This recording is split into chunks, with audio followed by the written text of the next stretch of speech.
फिर दोज़ख को लाने की ज़हमत क्यों की, तूने जन्नत बनाने की मेहनत भी की, फिर ये दोज़ख को लाने की ज़हमत क्यों की। खेल कैसा गजब था, गजब ढा दिया, नेकियों को बदी से मिला जो दिया। लेना कब तक तुम्हें सबका इम्तिहान है, अब सभी के दिलों में अरमान है। ऐ खुदा तू बता तेरा क्या नाम है, तू है रहता कहाँ, तेरा क्या काम है।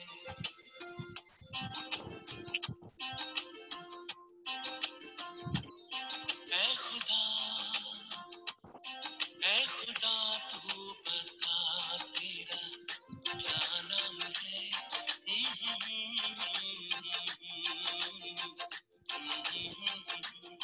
ऐ खुदा तू बता तेरा क्या काम है, क्या नाम है, हाँ क्या काम है।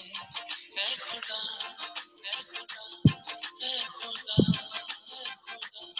ऐ खुदा, ऐ खुदा।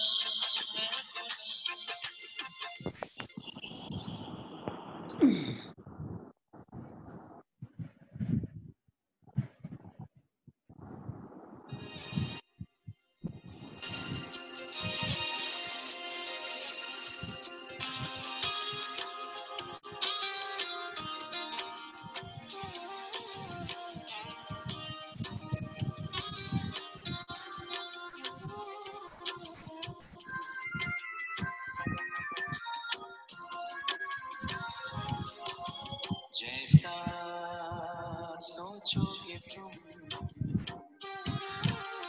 वैसा बन जाओगे,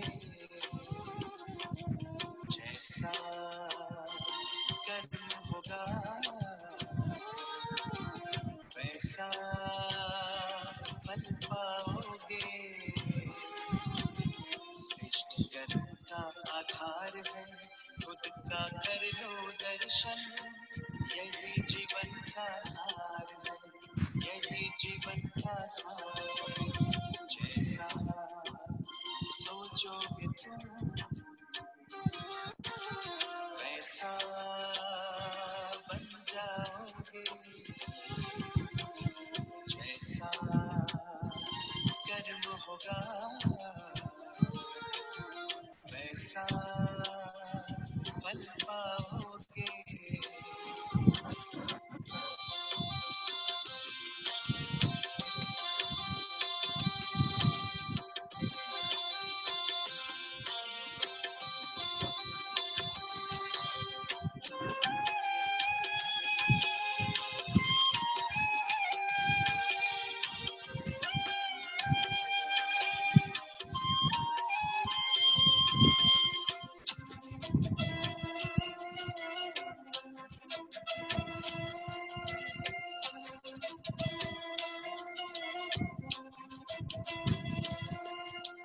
मन में हो शुभ संकल्प तो जीवन में फिर दुख कैसा, जब अंदर में शुभ भावना तो दिल में सुख सावन जैसा।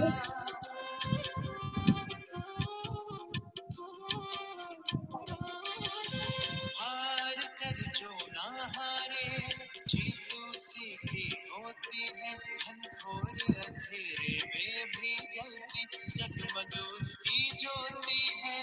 जैसा देखोगे तुम वैसा बन जाओगे,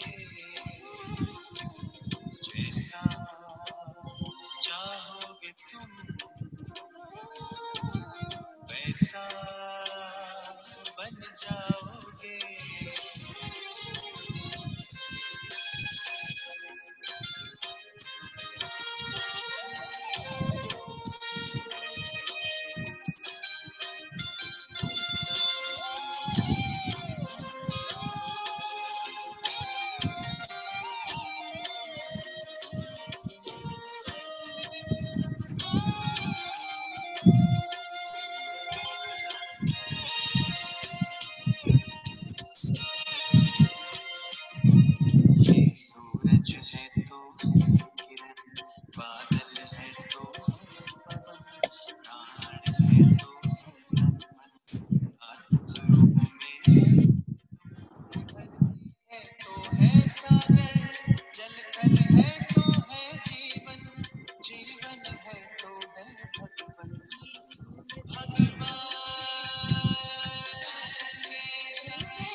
है, खुद का कर लो दर्शन, यही जीवन का सार है, यही जीवन का सार है। जैसा सोचोगे तुम वैसा बन जाओगे, जैसा कर्म होगा वैसा फल पाओगे, जैसा सोचोगे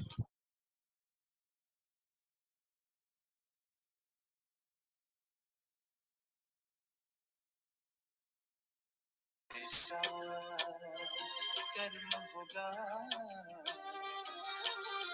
वैसा फल पाओगे।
ये माइक ऐसे मेरे मुंह के आगे आना चाहिए, ये ऐसे मुंह के आगे, ये ऐसे हो जाता तो आवाज चली जाती है।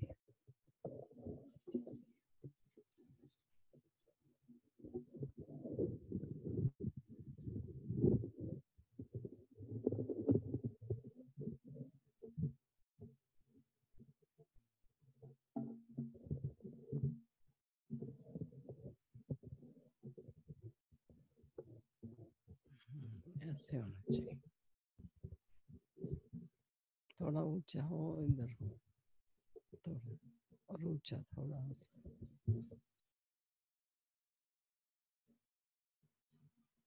शुरू। सबको आवाज आ रही है? आ रही है? अच्छा, तब तो मैं ओम शांति कहती हूँ। ओम शांति, सबको ओम शांति। मैं अपनी आवाज सुनती हूँ, आप अपनी आवाज सुन लीजिए, और ऐसे लगे कि आपस में ही हम एक दो को ओम शांति कर रहे हैं।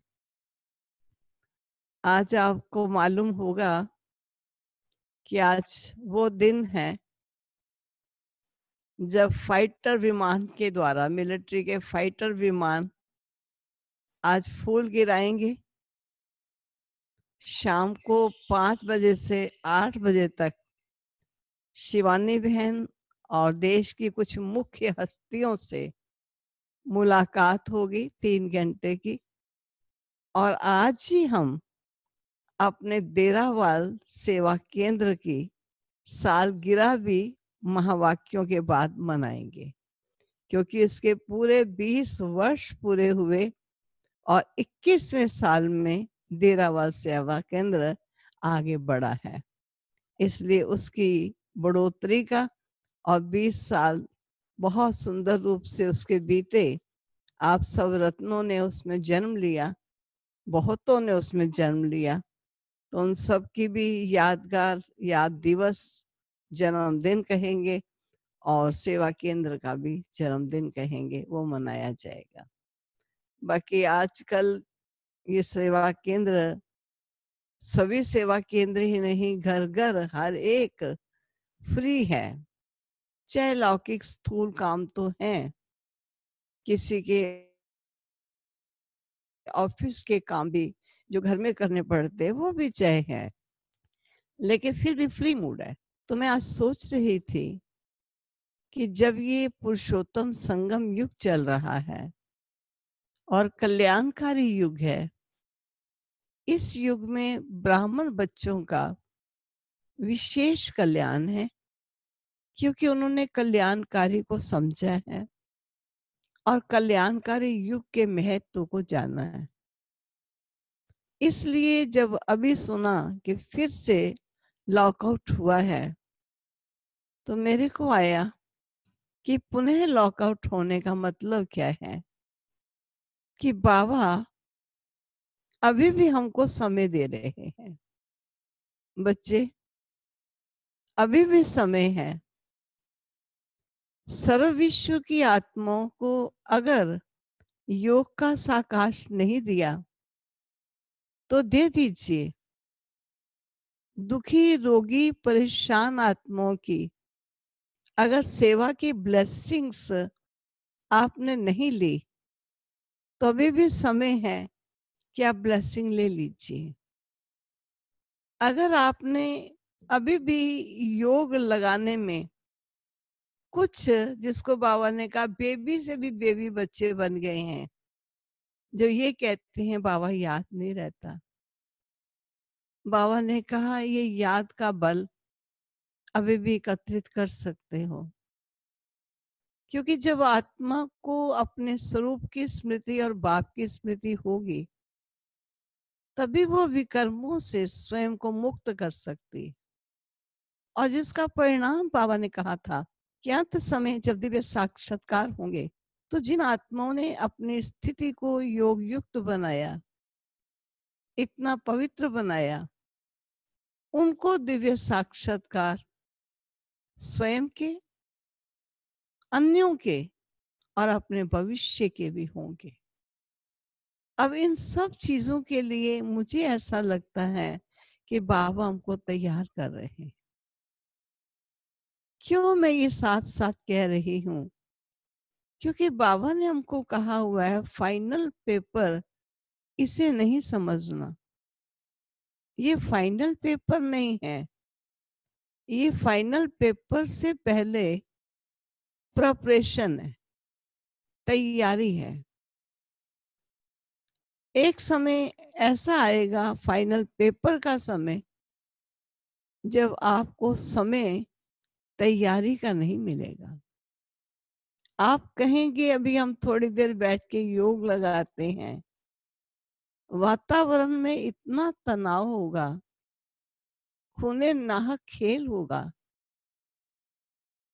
पांचों तत्व उपद्रव मचाएंगे, विकृत वृत्ति वाले अपना खेल दिखाएंगे। आप सोचिए, उस समय ना तो आप योग का साकाश दे सकेंगे, ना योग का स्टॉक जमा कर सकेंगे, ना याद का बल एकत्रित करके अपना भविष्य जन्म जन्मांतर सुधार सकेंगे। फिर केवल पेपर देकर नंबर लेने का समय है, लेकिन तैयारी का समय अभी है। इसलिए इस समय का महत्व समझकर इस समय को वेस्ट नहीं होने दीजिएगा। ऐसा ख्याल रखें कि जिस कल्याणकारी ने हमें अपना विद्यार्थी बनाया और वो हमारे शिक्षक बनने हैं, और उन शिक्षक को तीनों कालों की नॉलेज है, तीनों लोगों को जानते हैं। ये नहीं कि वो अंतर्यामी है। बाबा कहते तेरे अंदर क्या जानता है बच्चे, वो तो तू ही जानेगा, वो मुझे जानने की आवश्यकता नहीं है। लेकिन तीनों कालों की नॉलेज होने के कारण मुझे नॉलेजफुल कहते हैं। इसलिए प्रैक्टिकल होने से पूर्व बाबा हम बच्चों को आने वाले समय का दृश्य बता देते हैं। इसलिए ये भी अभी जो थोड़े दिन मिले हैं, ये भी थोड़े दिन मिले हैं। आप देखिए बाबा की अव्यक्त वाणियां पढ़िए, जिसमें बाबा ने एक एक धारणा धारण करने के लिए कहा और बच्चों को कहा कि बच्चे बताओ कितने दिन आपको चाहिए। 1 मास चाहिए, कोई ने हाथ खड़ा किया जी, कोई ने नहीं किया, कहा अच्छा 2 मास चाहिए, कोई ने उसमें किया। फिर बाबा ने कहा अच्छा मैं 6 मास देता हूँ। लेकिन मैं देखती हूँ कि वे सब महावाक्य सुनने के बावजूद भी बच्चों ने अपने अलबेलाई के संस्कारों को तजा नहीं। और आज हमें रिमाइंडर मिल रहा है कि कभी सोचा नहीं होगा कि विश्व इस प्रकार युद्ध से गुजरेगा, और इस युद्ध का पता नहीं कब इस युद्ध में विराम होगा, और विराम होने के पश्चात वो कैसा जगत का ढांचा बनेगा, उसके बाद क्या दृश्य आएगा, ये बाबा हम बच्चों को बताते हैं। इसलिए हमको भय नहीं है, लेकिन हमको ऐसा लगता है कि रहम दिल कल्याणकारी बाबा ने हम बच्चों को समय से पूर्व समय पर तैयार होने के लिए जो जो सावधानियां दी हैं, उन सावधानियों पर हम अटेंशन रखें। कल मैं देख रही थी जैसे मस्तक की कुटिया है, इस कुटिया में वो ज्योति स्वरूप प्यारे बाबा आए हुए हैं, और मैं उनका विद्यार्थी या उस सतगुरु का शिष्य उनके सन्मुख बैठी हूँ। और जो वो अपनी शक्तियों से मुझ आत्मा को बलवान करना चाहते हैं, क्योंकि ज्ञान का भी बल है, योग का भी बल है, दिव्य गुणों का भी बल है, शक्ति प्राप्त होने से ये सब सब्जेक्ट्स परिपूर्ण रूपेण मार्क्स लिए जा सकते हैं। तो बाबा अपनी शक्ति हमें भरपूर कर रहा है। इसलिए इस बात का ख्याल रखते हुए हम अपने समय को गुजारें। कई बार सोचते हैं समय बहुत लंबा हो रहा है, आना जाना नहीं हो रहा है। बाबा ने हमको इन सब टाइम वेस्ट होने से भी बचा दिया। चलो आने जाने में भी टाइम वेस्ट होता है, उससे भी टाइम निकाल दो, लेकिन बच्चे अपनी कमाई करो। अगर इस समय भी हम कमाई नहीं करते तो नेचुरली है लास्ट में बाबा भी साक्षी बन जाता है, एज ए ऑब्जर्वर बन के बच्चों के किए पुरुषार्थ बनी तकदीर को देखता है, और वह बच्चे वाह कहता है, पुरुषार्थ किए हुए बच्चे कहते हैं वाह बाबा वाह, जिसने हम बच्चों को हर रूप से गाइड किया, और हम ऐसे सर्वशक्तिवान की गाइडेंस से अपने जीवन को आगे बढ़ा रहे हैं। तो आप सभी अवश्य अटेंशन देते ही होंगे, और जहां कहीं थोड़ी अटेंशन कम हो जाए तो उस अटेंशन को अवश्य बढ़ाना, ख्याल रखना कि आज बाबा आप पर फूल बरसाने वाला है। ये है मेरे विश्व के नए विश्व के निर्माता, चुने हुए विशेष रतन। कभी स्वयं को साधारण नहीं समझना। जब हमने भगवान का हाथ और साथ लिया है तो उसका हाथ और साथ कोई साधारण नहीं पकड़ सकता। उसमें जरूर कुछ यूनिकनेस होगी, कुछ खूबियां और विशेषताएं होंगी। इसलिए मैं विश्व की विशेष आत्मा हूं। मेरा संकल्प, बोल, कर्म और व्यवहार सब विशेष होना चाहिए। हर एक में दिव्यता और श्रेष्ठता होनी चाहिए। इस चीज का ध्यान रखते हुए हम अपने पुरुषार्थ को आगे बढ़ाएं। अब मैं आपके सामने प्यारे बाबा के महावाक्य, जो आज 3 मई को सुनाए जा रहे हैं, 3 मई 2020 को सुनाए जा रहे हैं, लेकिन बाबा ने जब प्रथम सुनाए थे तो 6 जनवरी 86 को सुनाए थे। आप सोचिए कितने लंबे समय से बाबा बच्चों का आवाहन भी कर रहा था, और सावधानियां और शिक्षाएं भी दे रहा था। वह सावधानियां और शिक्षाएं आज रिवाइज करने की, रिमाइंड करने की समय आ चुका है, जो हम आगे बढ़ा सकेंगे। तो आज के महावाक्यों में सार है, संगम युग जमा करने का युग है। सुना? ये पुरुषोत्तम संगम युग तो है, लेकिन ये समय जमा करने का युग है। अगर जमा नहीं होगा तो किसी आत्मा का कल्याण या स्वयं को ज्यादा आवश्यकता पड़ने पर शक्ति की कमी महसूस होगी और परिस्थिति का सामना नहीं कर पाएंगे। इसलिए संगम युग है ही जमा करने का युग। ओम शांति। आज सर्व बच्चों के तीनों कालों को जानने वाले त्रिकालदर्शी बाप दादा सभी बच्चों के जमा का खाता देख रहे हैं।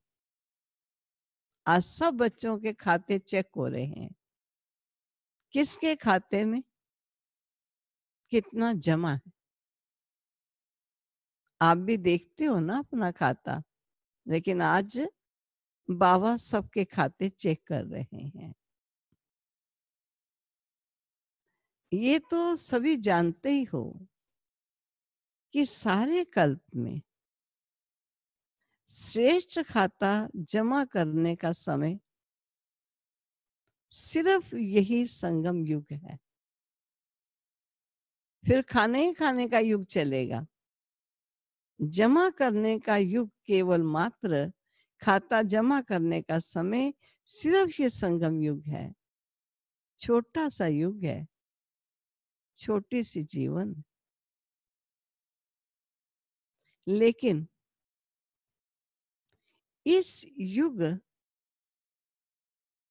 इस जीवन की विशेषता है, जो अब ही जितना जमा करना चाहें वह कर सकते हैं।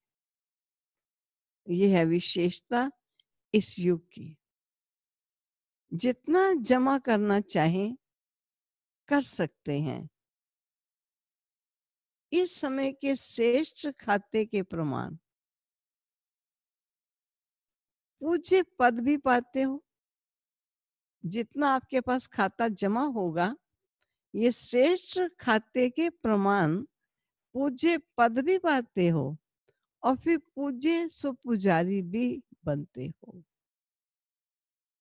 इस समय के श्रेष्ठ कर्मों का, श्रेष्ठ नॉलेज का, श्रेष्ठ संबंध का, श्रेष्ठ शक्तियों का, श्रेष्ठ गुणों का, सब श्रेष्ठ खाते अभी जमा करते हो। द्वापर से भक्ति का खाता अल्पकाल का अभी अभी किया और अभी अभी फल पाया और खत्म। यादा कल भक्ति का यही करते आए, किया, खाया, खत्म हुआ। भक्ति का खाता अल्पकाल का इसलिए है क्योंकि अभी कमाया, अभी खाया। जमा करने का अविनाशी खाता जो जन्म जन्म चलता रहे, वे अविनाशी खाते जमा करने का अभी समय है। इस समय का जमा किया खाता भविष्य आधा कल्प प्रारब्ध को प्राप्त कराएगा। इसलिए इस श्रेष्ठ समय को पुरुषोत्तम युग या धर्माऊ युग कहा जाता है। परमात्मा अवतरण युग कहा जाता है। डायरेक्ट बाप द्वारा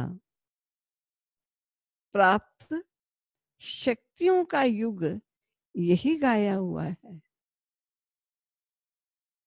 इसी युग में ही बाप विधाता और वरदाता का पार्ट बजाते हैं। दो पार्ट विशेष बजाते हैं, विधाता और वरदाता का पार्ट। इसलिए इस युग को वरदानी युग भी कहा जाता है। इस युग में स्नेह के कारण बाप भोले भंडारी बन जाते हैं, जो एक का पदम गुना फल देता है। करो एक, फल पद्मों का प्राप्त करो। एक का पदम गुना जमा होने का विशेष भाग्य अभी ही प्राप्त होता है। और युगों में जितना और उतने का हिसाब है। अंतर हुआ ना, क्योंकि अभी डायरेक्ट बाप वर्षे और वरदान दोनों रूप में प्राप्ति कराने के निमित्त है। कैसे वो बाबा स्पष्ट करते हैं, भक्ति में भावना का फल है और अभी वर्षे और वरदान का फल है। इसलिए इस समय के महत्व को जान, प्राप्तियों को जान,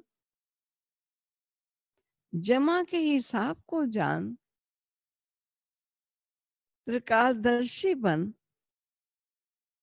हर कदम उठाते रहते हो। पूछ रहे हैं बाबा, समय के महत्व को जान, इस समय की प्राप्तियों को जान, जमा के हिसाब किताब को जान, त्रिकालदर्शी बन, हर कदम उठाते रहते हो। इस समय का एक सेकंड कितने साधारण समय से बड़ा है, वह जानते हो? सेकंड में कितना कमा सकते हो और सेकंड में कितना गवाते हो। अगर सेकंड को यूज किया, कितना कमा लिया, सेकंड को वेस्ट किया, कितना गवा लिया। ये अच्छी तरह से हिसाब जानते हो? पूछ रहे हैं बाबा, अगर हिसाब ना जानते हो तो जानने की कोशिश करेंगे। वह साधारण रीति से कुछ कमाया, कुछ गवाया।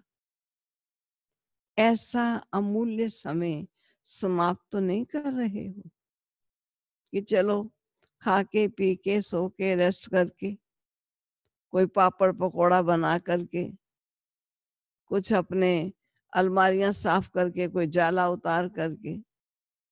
कहीं ऐसा तो नहीं है कि समय को पास कर रहे हो। बड़ा अमूल्य समय, जन्म जन्म की कमाई जमा करने का समय, आने वाले भारी टेस्ट को पास करने का समय, ये जमा करने का समय चल रहा है। ब्रह्मा कुमार ब्रह्मा कुमारी तो बने, लेकिन अविनाशी वर्षे और विशेष वरदानों के अधिकारी बने? ये स्वयं से पूछें, क्योंकि इस समय के अधिकारी जन्म जन्म के अधिकारी बनते हैं और इस समय के किसी न किसी स्वभाव व संस्कार या किसी संबंध के अधीन रहने वाली आत्मा, किसी स्वभाव, किसी संस्कार व किसी संबंध के अधीन रहने वाली आत्मा जन्म जन्म अधिकारी बनने के बजाय प्रजा पद की अधिकारी बनती है,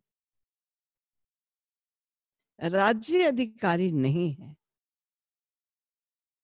प्रजा पद अधिकारी बनते हैं, बनने आए हैं राजयोगी, राज्य अधिकारी। लेकिन अधीनता के संस्कार के कारण विधाता के बच्चे होते हुए भी राज्य अधिकारी नहीं बन सकते। इसलिए सदा ये चेक करो, स्व अधिकारी कहां तक बने हैं, स्वयं का स्वयं पर अधिकार कितना हुआ है। जो स्व अधिकारी नहीं पा सकते, जो स्व अधिकार नहीं पा सकते, वह विश्व का राज्य कैसे प्राप्त करेंगे। विश्व के राज्य अधिकारी बनने का चैतन्य मॉडल अभी स्व राज्य अधिकारी बनने से तैयार करते हो। कोई भी चीज का पहले मॉडल तैयार करते हो ना, तो पहले इस मॉडल को देखो। किस मॉडल को? क्या हम इस समय स्व के अधिकारी हैं या संस्कारों के, कोई आदतों के अधीन है? क्या है? स्व अधिकारी अर्थात सर्व कर्म इंद्रियों रूपी प्रजा के राजा बनना। स्व अधिकारी किसको कहते हैं? सर्व कर्म इंद्रियों रूपी प्रजा के राजा बनना। प्रजा का राज्य है या राजा का राज्य है, ये तो जान सकते हो ना। प्रजा है कर्म इंद्रियां, प्रजा का राज्य है या आत्मा राजा, राजा का राज्य है। प्रजा का राज्य है तो राजा नहीं कहलाएंगे। प्रजा के राज्य में राजवंश समाप्त हो जाता है। कोई भी एक कर्मेंद्री धोखा देती है, सुनो एग्जाम्पल है ये, कोई भी एक कर्मेंद्री धोखा देती है तो स्वराज्य अधिकारी नहीं कहेंगे। ऐसे भी कभी नहीं सोचना कि एक दो कमजोरी तो होती ही हैं, संपूर्ण तो लास्ट में बनना है। लेकिन बहुत काल की एक कमजोरी भी समय पर धोखा दे देती है। बहुत काल के अधीन बनने के संस्कार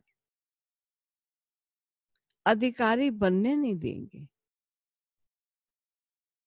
इसलिए अधिकारी अर्थात स्व अधिकारी, पहले स्व का अधिकार हो सर्व कर्म इंद्रियों पर,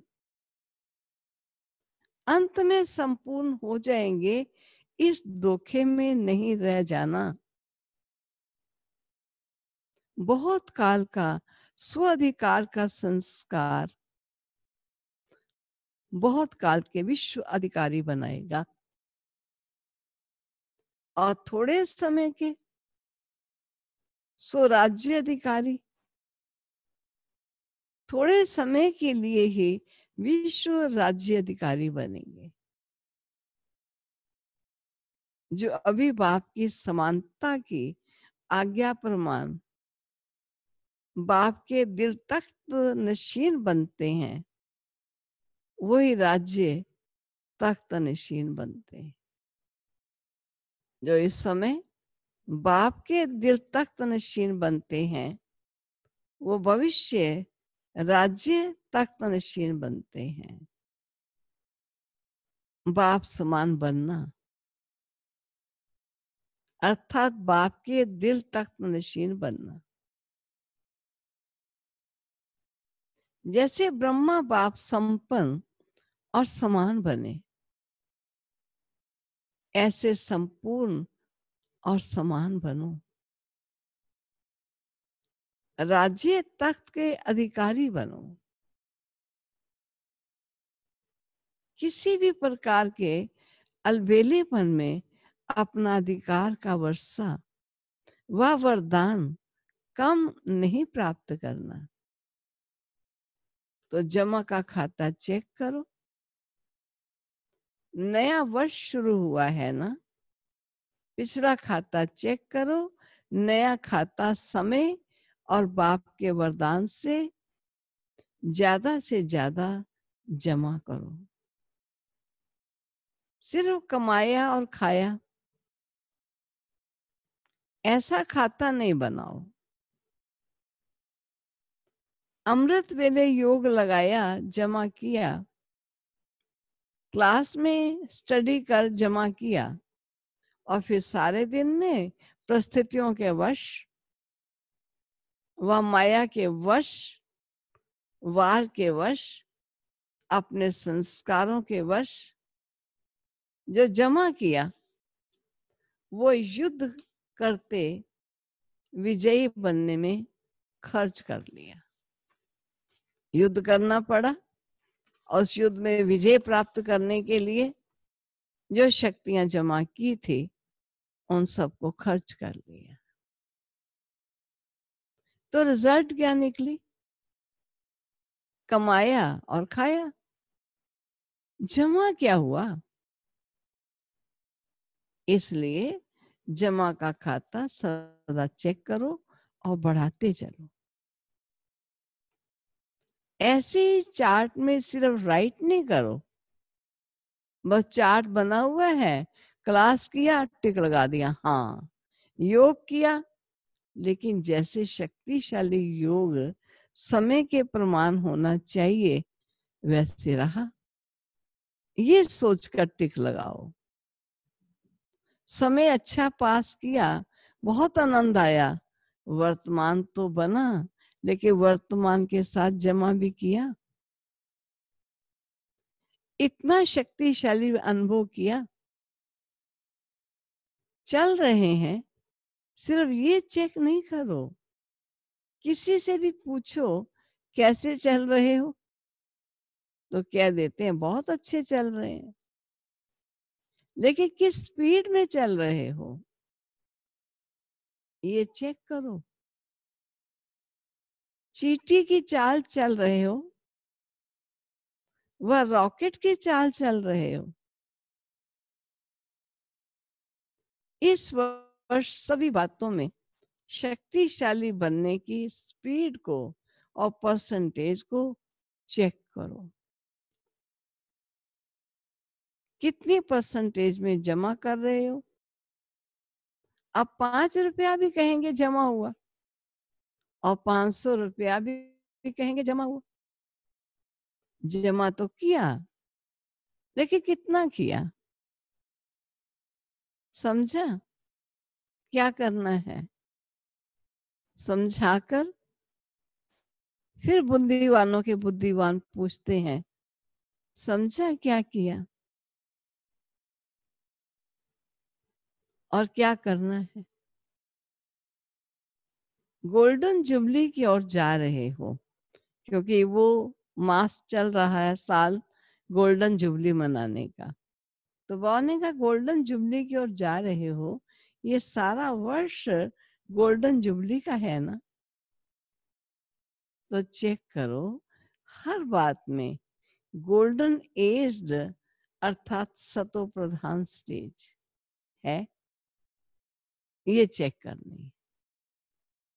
वह सतो अर्थात सिल्वर एज्ड स्टेज है। पुरुषार्थ भी सतो प्रधान गोल्डन एज्ड हो, सेवा भी गोल्डन एज्ड हो, जरा भी पुराने संस्कार के अलाइन ना हो। ऐसे नहीं जैसे आजकल चांदी के ऊपर भी सोने का पानी चढ़ा देते। बाहर से तो सोना लगता है, लेकिन अंदर क्या होता है? मिक्स कहेंगे ना। तो सेवा में भी अभिमान और अपमान की अलाएं मिक्स ना हो, इसको कहा जाता है गोल्डन एज्ड सेवा। स्वभाव में भी पहली बात, सेवा में क्या बाबा ने कहा कौन सी चीज मिक्स नहीं होनी चाहिए? अभिमान और अपमान की भावना, ये सेवा में मिक्स ना हो। स्वभाव में भी ईर्ष्या, सिद्ध और जिद का भाव ना हो, ये है अलाय। इस अलाय को समाप्त कर गोल्डन एज स्वभाव वाले बनो। संस्कार में सदा हाँ जी, जैसा समय, जैसी सेवा, वैसे स्वयं को मोल्ड करना है, अर्थात रियल गोल्ड बनना है। मुझे मोल्ड होना है, दूसरा करे तो मैं करूं, ये जिद हो जाती है। ये रियल गोल्ड नहीं है। ये अलायंस समाप्त कर गोल्डन एज्ड बनो। संबंध में सदा हर आत्मा के प्रति शुभ भावना, कल्याण की भावना हो, स्नेह की भावना हो, सहयोग की भावना हो। कैसे भी भाव स्वभाव वाला हो, लेकिन आपका सदा श्रेष्ठ भाव हो। इन सब बातों में स्व परिवर्तन ही गोल्डन जुबली मनाना है। अलार्म को जलाना अर्थात गोल्डन जुबली मनाना। जो मिक्सचर हो गया, अलाएं आ गई, उन्हें जलाना अर्थात गोल्डन जुबली मनाना। समझा? वर्ष का आरंभ गोल्डन एज स्थिति से करो, गोल्डन एज स्थिति से करो। सहज है ना? सुनने के समय तो सब समझते हैं कि करना ही है। उस समय तो कभी नशा आता है अंदर से, करना ही है। लेकिन जब समस्या सामने आती है तब सोचते ये तो बड़ी मुश्किल बात है। समस्या के समय स्वराज्य अधिकारीपन का अधिकार दिखाने का ही समय होता है। वार के समय ही विजयी बनना होता है। परीक्षा के समय ही नंबर 1 लेने का समय होता है। सब सुन रहे हैं ना ध्यान से? भाई इसमें उठक बैठक रखेंगे तो समझ नहीं पाएंगे पूरा। कोई ऐसे हैं जो आज काफी उठक बैठक कर रहे हैं, तो उससे क्या होगा कि वाणी पूरी कैच नहीं हो पाएगी। आप निश्चिंत होकर बैठिए, कोई काम है तो उसको पहले निपटा आइए, थोड़ा ध्यान दीजिए। बाकी तो सब अच्छी तरह बैठे हैं। थोड़ा अपने, कईयों ने आंखों को टटोलना ही नहीं, वो तो कोई बात नहीं, उनको कहना भी नहीं है। बाकी तो सभी सचेत होकर प्यारे बाबा के नूरे रतन बैठे हैं और बाबा के महावाक्य रिस्पेक्ट से सुन रहे हैं। परीक्षा के समय ही नंबर 1 लेने का समय होता है। समस्या स्वरूप नहीं बनो, लेकिन समाधान स्वरूप बनो। समझा? इस वर्ष क्या करना है? तब गोल्डन जुबली की समाप्ति संपन्न बनने की गोल्डन जुबली कही जाएगी। और क्या नवीनता करेंगे? बाप दादा के पास, क्योंकि जो पीछे आए उन्होंने तो गोल्डन जुबली, सिल्वर जुबली सब कर लेनी है साथ ही साथ। उनके लिए टाइम और नहीं रखा हुआ कि आपकी गोल्डन जुबली जब होगी तब होगी। नहीं, अब तो विद्यालय की गोल्डन जुबली हमारी भी गोल्डन जुबली, विद्यालय की सिल्वर जुबली हमारी भी सिल्वर जुबली, सब जुबलियां भी आपको इकट्ठी इकट्ठी करनी है। और क्या नवीनता करोगे? बाप दादा के पास सभी बच्चों के संकल्प तो पहुंचते ही हैं। प्रोग्राम में भी नवीनता क्या करोगे? गोल्डन थॉट्स सुनाने की टॉपिक रखी है। सुनहरे संकल्प, सुनहरे विचार, जो सोना बना दे और सोने का युग लावे, ये टॉपिक रखी है ना, टॉपिक ऐसी रखी गई है। अच्छा, आज वतन में इस विषय पर उरू रिहान हुई, वो फिर सुनाएंगे। वो बाबा ने इन महावाक्यों में नहीं सुनाया। अच्छा, फिर सुनाएंगे कहकर बाबा ने सब बच्चों को याद प्यार दे दी। सर्ववर्षीय वरदान के डबल अधिकारी भाग्यवान आत्माओं को, सदा स्वराज्य अधिकारी श्रेष्ठ आत्माओं को, सदा स्वयं को गोल्डन एज स्थिति में स्थित करने वाले रियल गोल्ड बच्चों को, सदा स्व परिवर्तन की लगन से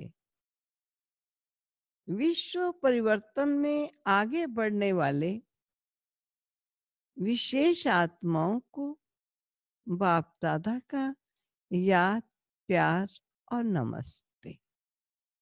अब याद प्यार नमस्ते कह के बाबा के सामने एक ग्रुप बैठा है, वो है डॉक्टर्स। तो बाबा ने कहा मीटिंग में आए हुए डॉक्टर्स वो बाबा से विशेष मुलाकात कर रहे हैं, क्योंकि मीटिंग में बहुत भाई बहन आते हैं, उसमें डॉक्टर्स का ग्रुप काफी बड़ा था। तो बाबा विशेष उस ग्रुप से मिल रहे हैं। तो ग्रुप से मिलकर क्या कहते हैं, शुरू। अपने श्रेष्ठ उमंग उत्साह द्वारा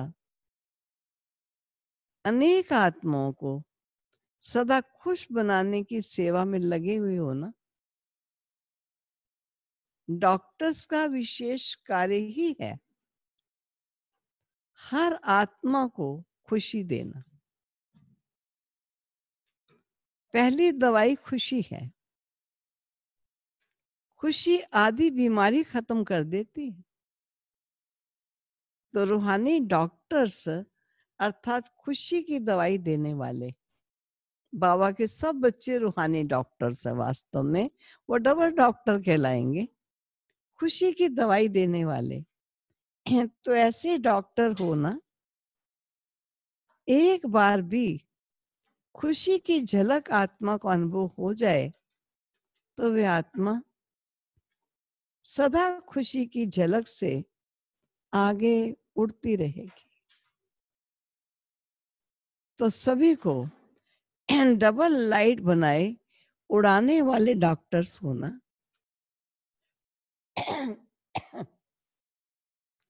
वह बेड से उठा देते हैं, बेड में सोने वाले पेशेंट को उठा देते हैं, उनको ऐसा इलाज देते हैं, ऐसी दवाई देते हैं कई बार, तो मानो बेड में पड़ा हुआ पेशेंट उठ जाता है।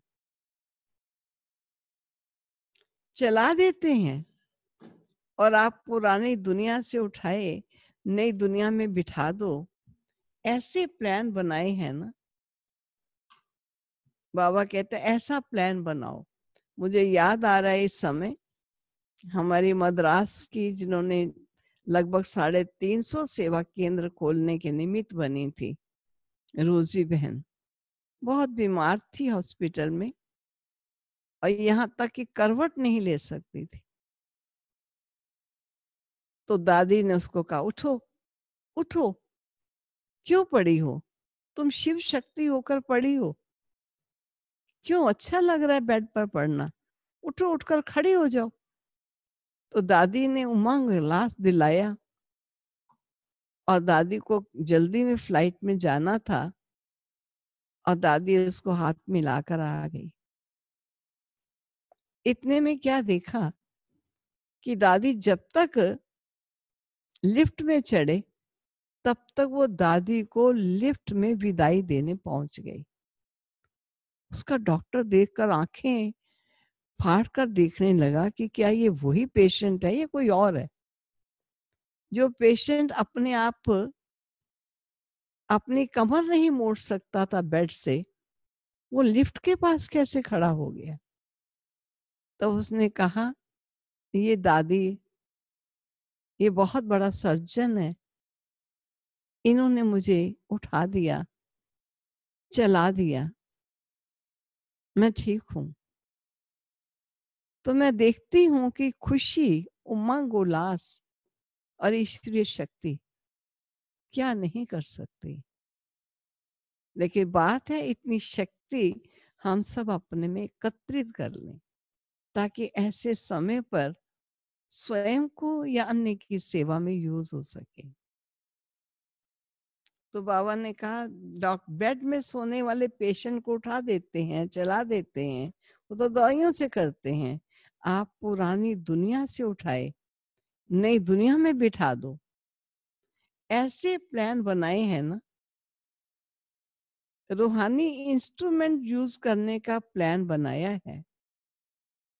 इंजेक्शन क्या है, गोलियां क्या है, ब्लड देना क्या है, ये सब रूहानी साधन बनाए हैं। किसको ब्लड देने की आवश्यकता है तो रूहानी ब्लड कौन सा देना है, हार्ट पेशेंट को कौन सी दवाई देनी है जो उसका हार्ट वर्क करना शुरू कर दे। हार्ट पेशेंट अर्थात दिल शिकस्त पेशेंट, तो रूहानी सामग्री चाहिए। जैसे वे नई नई इन्वेंशन निकाल करते हैं, वो साइंस के साधन से इन्वेंशन करते हैं, और आप साइलेंस के साधनों से सदा काल के लिए निरोगी बना दो। जैसे उनके पास सारी लिस्ट है, ये इंस्ट्रूमेंट है, ये इंस्ट्रूमेंट है, ऐसे आपकी भी लिस्ट हो लंबी। ऐसे डॉक्टर्स हो, एवर हेल्दी बनाने के इतना बढ़िया साधन हो, ऐसे ऑक्यूपेशन अपना बनाया है। सभी डॉक्टर्स ने अपने अपने स्थान पर ऐसा बोर्ड लगाया है। क्या बोर्ड है? एवर हेल्दी, एवर वेल्दी बनने का। जैसे अपने वो ऑक्यूपेशन, अपना ऑक्यूपेशन लिखते हो, ऐसे ये लिखत हो जिसे देखकर समझें कि क्या है, अंदर जाकर देखें। आकर्षण करने वाला बोर्ड हो, लिखत ऐसी हो जो परिचय लेने के लिए, परिचय लेने के बिना कोई रह न सके, वैसे बुलाने की आवश्यकता ना हो। लेकिन स्वयं ही आपके आगे ना चाहते भी पहुंच जाएं, ऐसा बोर्ड हो। वह तो लिखते हैं MBBS या जो भी डिग्री उनकी होती है, फलाने फलाने, और आप फिर अपना ऐसा बोर्ड पर रूहानी ऑक्यूपेशन लिखो जिससे वे समझें कि ये स्थान जरूरी है। ऐसी अपनी रूहानी डिग्री बनाई है, या वही डिग्रियां लिखते आ रहे हो जो डिग्रियां आपकी स्थूल ली हुई डिग्रियां हैं। फिर किसी ने बाबा से प्रश्न पूछा, सेवा का श्रेष्ठ साधन क्या होना चाहिए? बाबा ने कहा, सेवा का सबसे तीखा साधन है समर्थ संकल्पों से सेवा। समर्थ संकल्प भी हो, बोल भी हो और कर्म भी हो, तीनों साथ साथ कार्य करें, यही शक्तिशाली साधन है। वाणी में आते हो तो शक्तिशाली संकल्प की परसेंटेज कम हो जाती है, या वह परसेंटेज होती है तो वाणी की शक्ति में फर्क पड़ जाता है। लेकिन नहीं, तीनों साथ साथ हो, मनसा शक्तिशाली, वचन शक्तिशाली, कर्म शक्तिशाली। जैसे कोई भी पेशेंट को एक ही साथ कोई नब्ज देखता है, कोई ऑपरेशन करता है, इकट्ठा इकट्ठा करते हैं। ब्लड देने वाला अपना काम कर रहा होता है, एनेस्थीसिया वाला अपना काम करता है, सब अपना अपना काम कर रहे होते हैं। नब्ज देखने वाला पीछे देखे और ऑपरेशन वाला पहले कर ले तो क्या होगा? इकट्ठा इकट्ठा कितना कार्य चलता है। ऐसे ही रूहानियत के भी सेवा के साधन इकट्ठा इकट्ठा साथ साथ चले। बाकी सेवा के प्लान बनाए हैं, बहुत अच्छा, लेकिन ऐसा कोई साधन बनाओ जो सभी समझें कि हाँ, ये रूहानी डॉक्टर सदा के लिए हेल्दी बनाने वाले, समझा? ऐसे डॉक्टर बनकर दिखाओ। फिर बाबा के सामने पार्टियां हैं, जैसे मैं समझती हूँ आप सभी आगे ग्रुप बन के कि बाबा हम भी आपसे कुछ शिक्षा लेने विशेष आए हैं, तो सुनिए आप सबके लिए खास बाबा क्या कह रहा है। बाकी तो सब कुछ सबके लिए कहा। जो अनेक बार विजयी आत्माएं हैं, उनकी निशानी क्या होगी? ये बाबा उनकी निशानी बता रहे। विजयी आत्माओं की निशानी क्या होगी? उन्हें हर बात बहुत सहज और हल्की अनुभव होगी। जो कल्प कल्प की विजयी आत्माएं नहीं, उन्हें छोटा सा कार्य भी मुश्किल अनुभव होगा। जो कल्प कल्प की विजयी आत्माएं नहीं, उनको छोटा सा कार्य भी मुश्किल अनुभव होगा, सहज नहीं लगेगा। हर कार्य करने के पहले स्वयं को ऐसा अनुभव करेंगे जैसे कार्य हुआ ही पड़ा, जो विजयी रतन होगा। होगा या नहीं होगा, ये क्वेश्चन नहीं उठेगा, हुआ ही पड़ा है। ये महसूसता सदा रहेगी।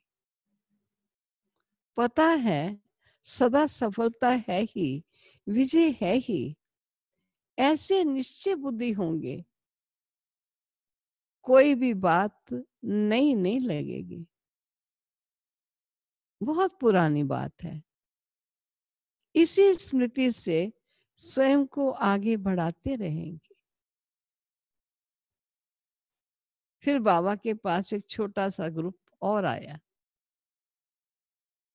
बाबा ने कहा डबल लाइट बनने की निशानी क्या होगी? उनसे बाबा पूछते हैं, डबल लाइट बनने की निशानी क्या होगी? तो बाबा ने ही उत्तर दिया, डबल लाइट आत्माएं सदा सहज उड़ती कला का अनुभव करती है। कभी रुकना, कभी उड़ना, ऐसे नहीं।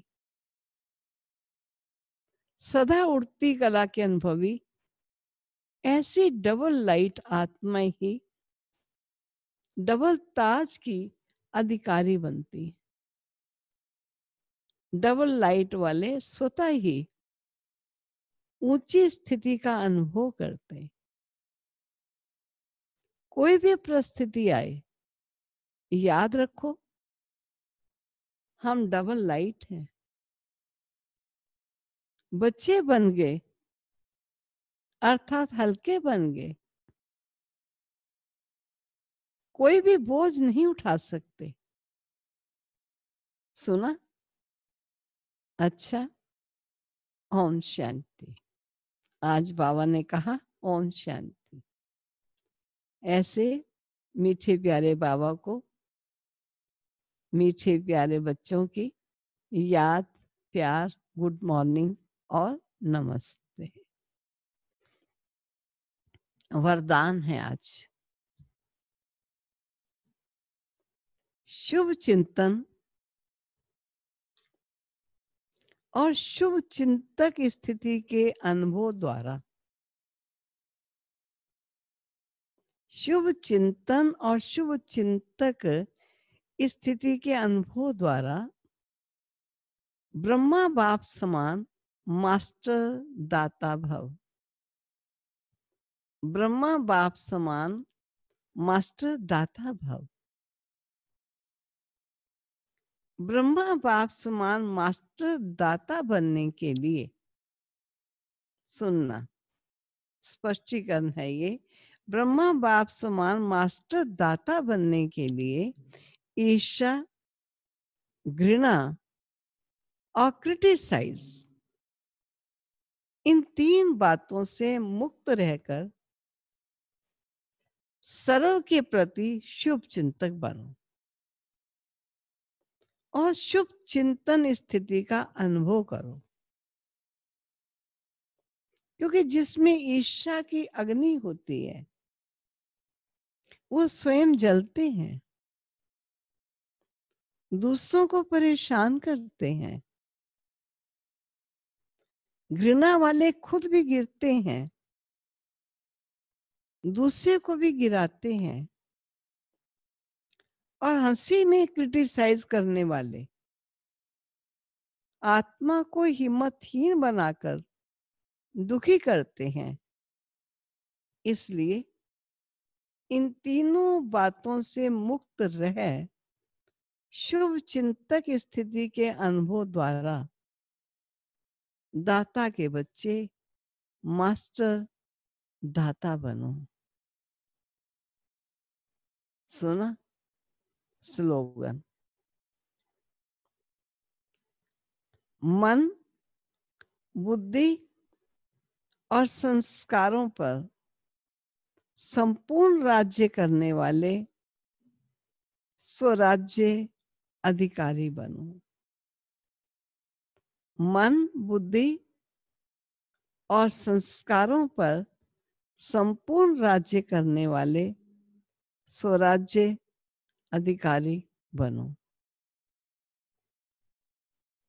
ये था बाबा का आज के महावाक्यों के अनुसार स्लोगन। और बाबा ने वरदाता ने बहुत से वरदानों से हम बच्चों को भरा है। बहुत ख्याल रखना, ईर्ष्या, घृणा और क्रिटिसाइज, इन तीन चीजों से अपने को मुक्त बनाना है। अब जैसे कि मैंने आपको बताया, अभी भोग हमारा आया नहीं है, भोग है आज, क्योंकि इतवार के दिन रानी दीदी जी ने कहा कि भोग तो लगता ही है, तो मैंने कहा चलो भोग वहां लगा लो, यहाँ हम वाणी पढ़ लेंगे।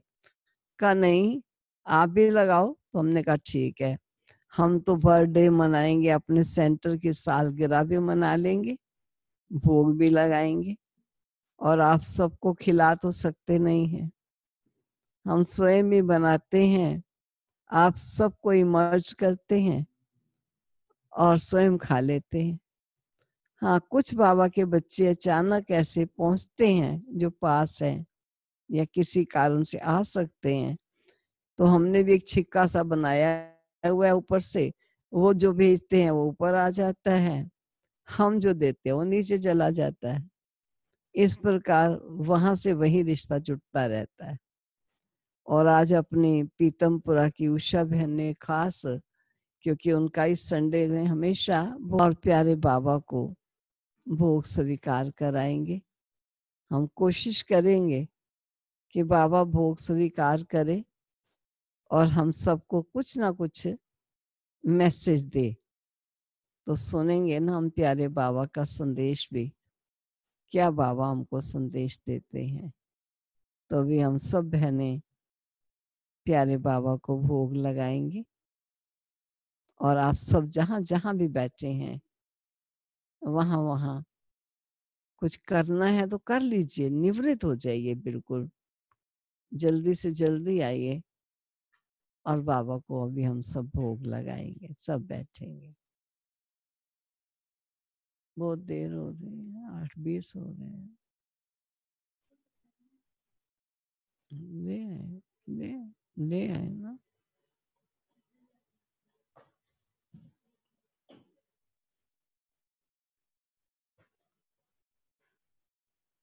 आपको सबकी वीडियो देखनी है तो बोल सकते हो। हम्म, हम्म, हम्म। ऑन किया हुआ सबने।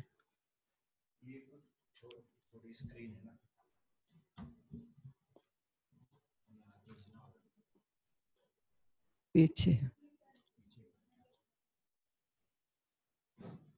चलो, मैंने आज बताया था ना, आज 3 बातें हैं। पहली बात, 13वां सेवा केंद्र वर्ष पूरे हुए, सालगिरह मनाएंगे।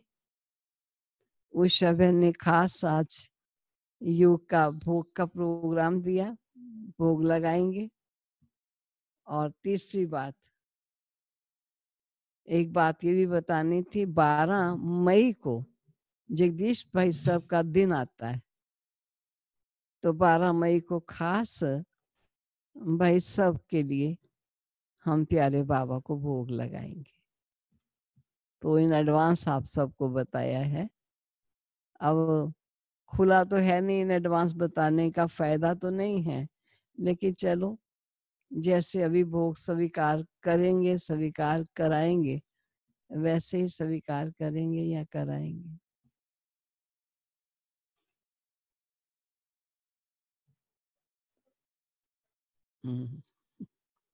दिखाऊंगी।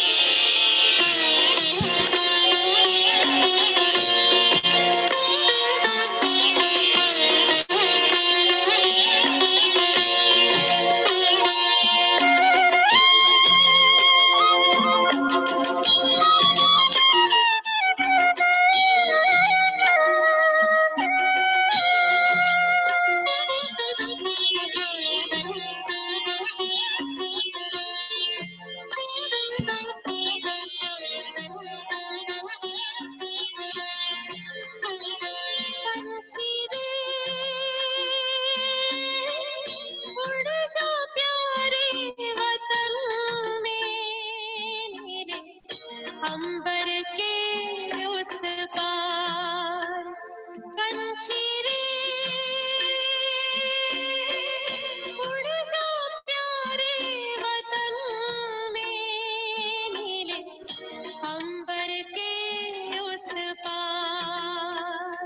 बड़े प्यार से, भरे भाव से, बड़े प्यार से, भरे भाव से जा बाबा के अंतर द्वार।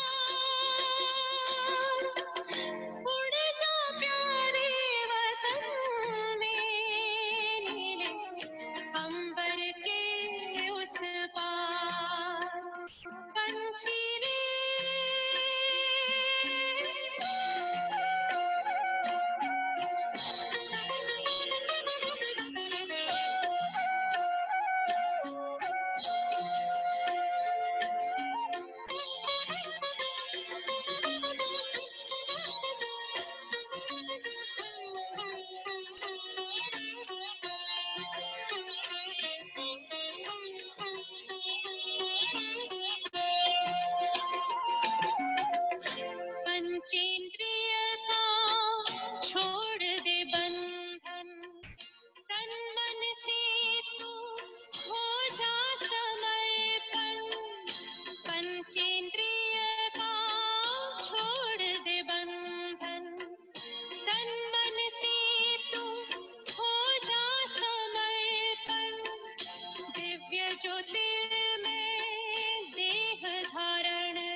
तेरी रहे याद सदा ही साथ तेरी, बस और न हम कुछ चाहेंगे, बस और न हम कुछ चाहेंगे, तेरी याद का अमृत पीते हैं, तेरी याद का अमृत पीते हैं।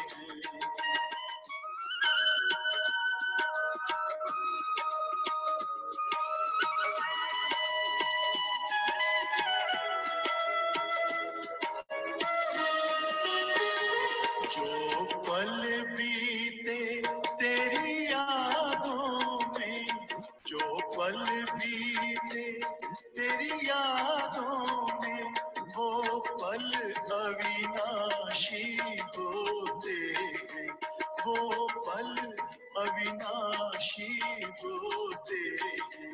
हर पल को सफल बना देंगे, हर पल को सफल बना देंगे, तेरी याद कभी ना छोड़ेंगे, तेरी याद कभी ना छोड़ेंगे, तेरी याद का अमृत पीते हैं, तेरी याद का अमृत पीते हैं।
चलो अभी मुंह खोलो सभी, और केक का पीस आप सब खाते जाइएगा। बड़ा केक है, और भी रखा है केक, आप सब खाते जाइए। बोलो, पहले खोलो रानी बहन, आप मुंह खोलो। लता, प्रीत, सभी दिखाओ, सभी खा लीजिए। केक बहुत अच्छा है। सब भाई भी पीछे बैठे हुए हैं, ओम प्रकाश जी, ओंकार भाई, प्रकाश भाई, पद्मनी बहन, दीपिका बहन, सभी ने खाया केक। अच्छा जी, क्लास में भी सबने खाया। प्यारे बाबा के याद में सभी स्वीकार करेंगे। और उषा बहन, आज आपको केक का ही देते हैं, आप टोली आज केक की ही खाना, ठीक है।